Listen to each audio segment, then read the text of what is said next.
Hello friends. You are watching 3AZ Vision, an innovative distance learning channel. It is most important and desired that if you are interested in improving your learning, subscribe to our channel and click on bell icon to get our future updates. Valuation and the use of free cash flow. Here, in this model we look at different methods of valuing, both debt and equity, including the use of free cash flow. It considers how the yield curve can be used to estimate the value of a bond, before moving on to look at how an organization can forecast its free cash flow. There are 6 main key factors, which we discuss here. 1. Yield curve and bond price. 2. Forecasting a firm's free cash flow. 3. Free cash flow to equity. 4. Valuation of equity. 5. Valuation an organization using free cash flow. 6. Explain use of option pricing models in valuing equity and in assessing default risk. Yield curve and bond price. The yield curve can be used to estimate the value of a bond, which in turn can be used to estimate an issue price. This can be done by splitting up the payments associated with one bond into separate bonds and discounting by the relevant rate according to the yield curve. Apply assets-based, income-based and cash flow-based models to value equity. Apply appropriate models, including term structure of interest rates, the yield curve and credit spreads to value corporate debt. Forecasting a firm's free cash flow. A firm's free cash flow is the actual amount that a company has left from its operations that could be used to pursue opportunities that enhance shareholders' value. There are 2 main elements as: Number 1. Definition of the free cash flow. The free cash flow is the cash flow derived from the operations of a company, after subtracting working capital, investment, and taxes, and presents the funds available for distribution to the capital contributors, that is, shareholders and debt holders. Number 2. Forecasting free cash flow.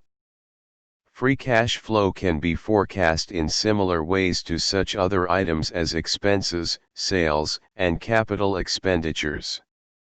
We must consider the likely behavior of each of the elements that make up the free cash flow figure, such as movements in future tax rates, potential spending on capital projects, and the associated working capital requirements.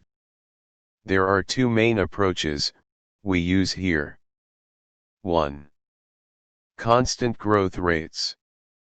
One approach to forecasting free cash flow is to assume that they will grow at constant rate. The calculation of free cash flow is therefore quite straightforward. 2. Differing growth rates. When the elements of free cash flow are expected to grow at different rates, each element must be forecast separately using the appropriate rate. Free cash flow to equity. The free cash flow is the amount of money that is available for distribution to capital contributors. If the project is financed by the equity only, then these funds could be potentially distributed to the shareholders of the company. However, if the company is financing to the project by issuing debt, then the shareholders are entitled to the residual cash flow left over after meeting interest and principal payments.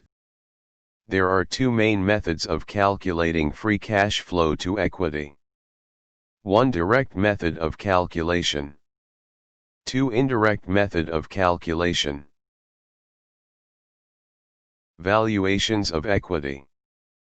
Here we discuss the main 5 different methods of valuing equity. Number 1. Market capitalization. Market capitalization is the market value of a company's shares multiplied by the number of issued shares. Number 2. The net assets method of share valuation.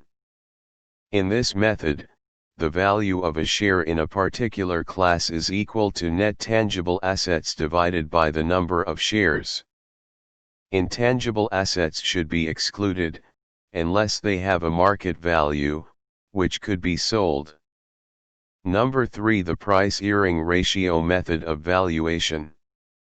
It can be calculated by as market value of share means the product of earning per share and price-earning ratio. Number 4. The earning yield valuation method. Earning yield equals to the percentage of earning per share to market price per share and market value equals to the ratio between earning to earning yield. Number 5. The dividend growth model. Valuing an organization using free cash flow.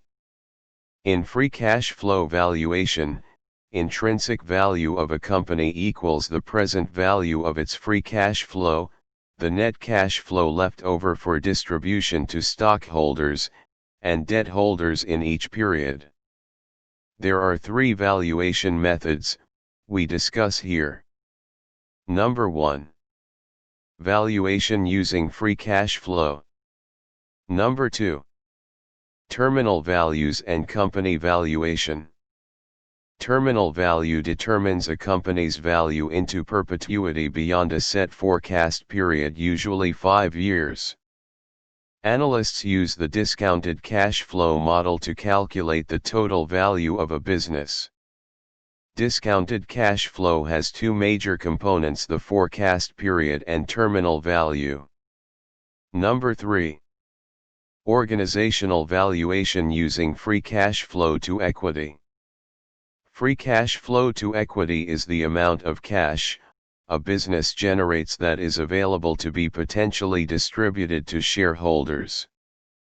It also represents the residual value of assets minus liabilities.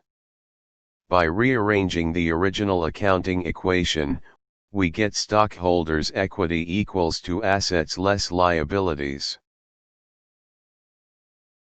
Assessing default risk using option pricing models. Option pricing models can be used to assess default risk to value equity. Here, there are 2 main factors. Number 1.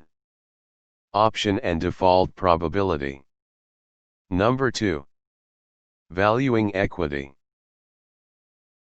At the end, we warm welcome your valuable comments to improve our learning levels. Thanks and goodbye.